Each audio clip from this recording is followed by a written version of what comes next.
Hello! Today we are going to learn how to tackle Tagalog verbs without freaking out.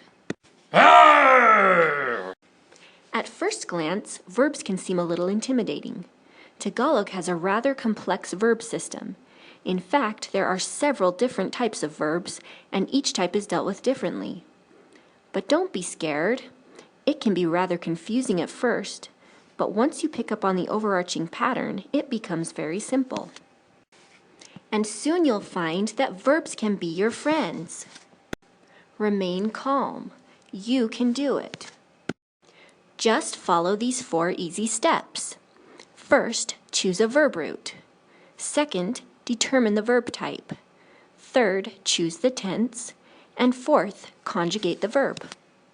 Step 1. Choose a verb root. A verb root is the most basic form of a verb. It has not been conjugated at all yet, meaning that nothing has been added to the verb to make it past, present, or future tense. We'll talk more about verb tense and conjugation in the following slides. The English equivalent of a verb root would be a word like walk. Let's look at why.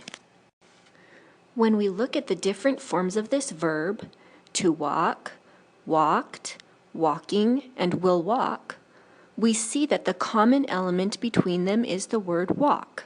It's the most basic form of the verb. That's why it's the root. Step 2. Determine the verb type.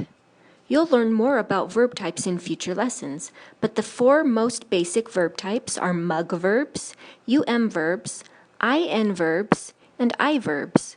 Most Tagalog verbs can be classified as 1 or 2 of these 4 types. Step 3. Choose the verb tense. The tense tells you when the verb happened. There are basically 5 verb tenses or forms that you need to worry about. The infinitive form means that the verb has no tense. For example, to walk. The command form means that you are commanding someone to do the verb, as in, hey you, walk. Past tense means that the action happened in the past, as in, walked.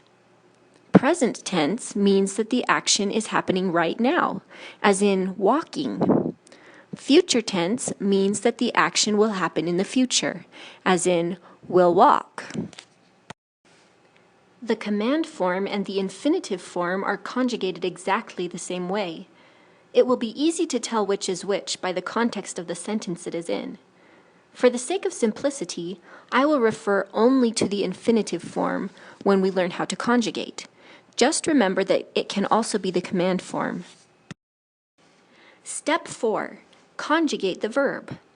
Conjugating the verb means that you add things to the root to change the verb tense. You'll learn how to do this for each verb type in future videos. Today we learned the steps for successfully tackling Tagalog verbs. First, choose a verb root. Second, determine the verb type. Third, choose the verb tense. And fourth, conjugate the verb.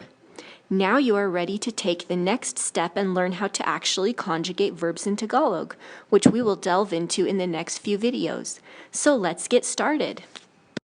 Masaya tayo ngayon kasi natuto tayong magtagalog na katulad ng Pinoy. At kung ito'y gusto mo, balik ka sa susunod para tayo ay mas lalong mag-enjoy. Ingat!